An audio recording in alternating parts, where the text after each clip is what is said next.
No matter what storm raged within his work life, he always returned home to his family to be a father and to be a husband. And no matter what, Johan left work behind every day with the purpose to instill in his girls his love for life and his love for play. Johan was a seeker. He was always willing to learn, and he easily applied his newly acquired principles to facilitate his constant hunger to learn more knowledge. He was always looking for a better way to do things. So he opened his ears and his eyes, and most importantly, he opened his mind to people's ways of doing things. And he was on fire. As a tree planter, I remember he'd plant all day, and he'd plant like way more trees than I did. And then he'd jog back what seemed to be like marathon-like distances to camp. On the day off, he would be kayaking some river somewhere or mountain biking in the bush in the morning. And then he'd be organizing baseball games and soccer games after lunch and somehow find all the stuff that we could play with.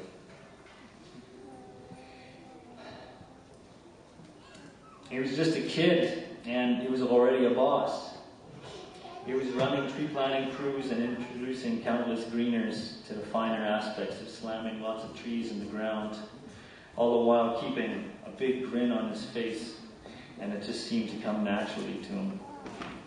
Already then, he had the gift that made people go the extra bag up to get the job done and on to the next one. He was a deal maker.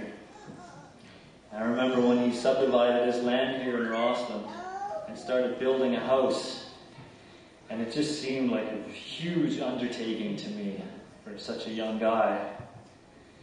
And little did I know what was yet to come.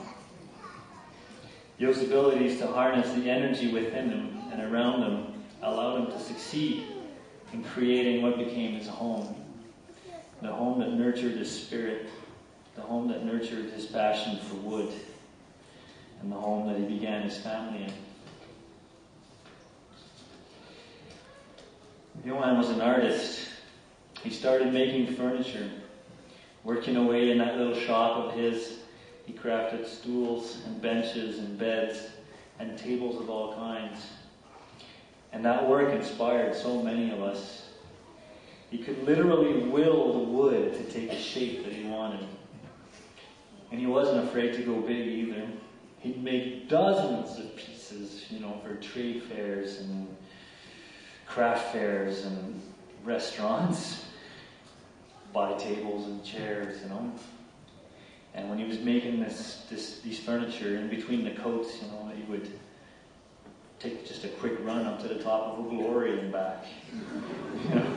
Or he'd roller ski up to Nancy Green Lake for a swim. And many of us have seen the questionably roadworthy pickup trucks and the vans filled to overflowing with freshly made furniture and a clipper canoe strapped to the roof, heading off for another furniture delivery and a paddling adventure somewhere. Johan was a great motivator.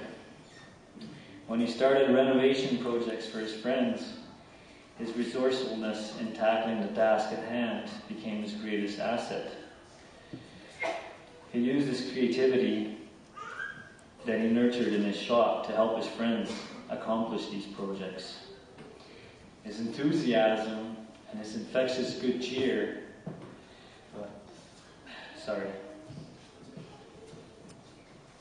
that infectious good cheer and his dynamic physical presence fueled the crew's desire to work towards getting the job done. More often than not, a new project was undertaken before the last one was done, and Johan would put together the people to make it happen. Johan had the uncanny way of elevating anybody's self-confidence in the task that they were put to do. And he was a magnet. He was a unifying force, bringing together so many of us that were working wood on our own. And working from his little shop in his backyard, and Yo's drive and his determination and his charisma found us new opportunities to use our skills. He was fearless, and he decided to found Nordic Spirit Timberworks. And this allowed him to pursue his passion for wood on the large scale that timber buildings can provide. At one point, there were well over 20 people on the payroll, with a half a dozen projects running simultaneously. Large projects and small projects and projects that were like completely off the wall, different scope of what we were doing. But he kept it moving forward. His energy and his enthusiasm was soaked up by his staff, and the shop was always a hopping place.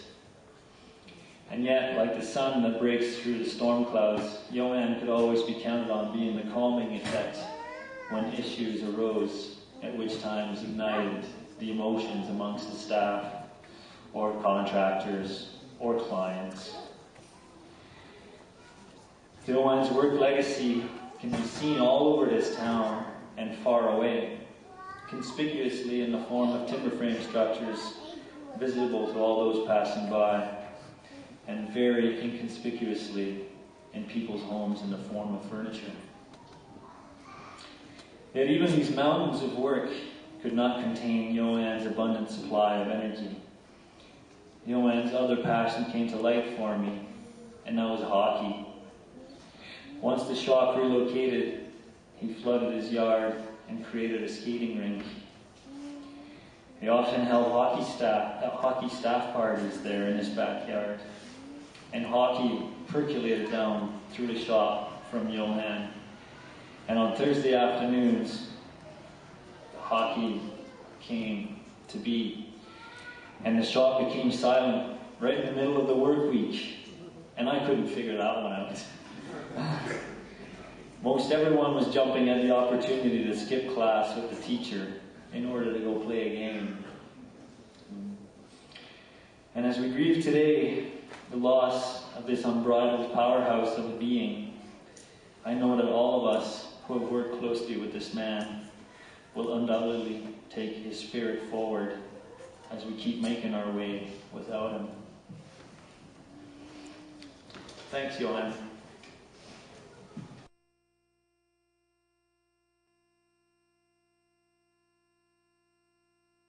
Thank you, everyone. This goes out to my mate, Johan. How does one encapsulate all that such an enigmatic person in Johan was in such a few short sentences and paragraphs? It's an impossible task, really. And he was so much to so many. And his passing will leave a great hole in our lives unless we carry a little bit of Johan with us and apply it to all our endeavors. I met Johan and Avril back in '93. I feel lucky and honored to have been one of the many of their friends. Some of the best times of my life have been shared with Johan. I've skied, climbed, paddled, planted, laughed, and been stupidly drunk with Johan. Death was not an option. We never thought about it. We lived for the moment. Johan liked to party. A party at Yo's always meant there would be some crazy activity going on. Hockey on the less than perfect ice, high-speed sledding, sizzling hot saunas that may last for hours, and on it went into the night. Johan had a lustful life that was fueled by endorphins and adrenaline, and just a little beer. One night, I remember we were taking on the notorious driveway at Johan's house on the modified trauma toboggan. There had been some cold and icy weather, and the driveway was extra fast. This just made Johan even more enthusiastic, and the rest of the crew, probably about 5 of us, even more apprehensive. I can't quite remember who was on the toboggan, but I distinctly remember Daryl DeRoshi somewhere in the mix. As we neared the bottom of the pitch-black driveway at high speed, I heard Johan yell out, "Car!" Needless to say, the crash was big, with 5 buddies flying in all directions. When I stood up, Johan was howling with delight. Daryl had somehow slid under the vehicle at the bottom of the driveway, and only his feet were visible.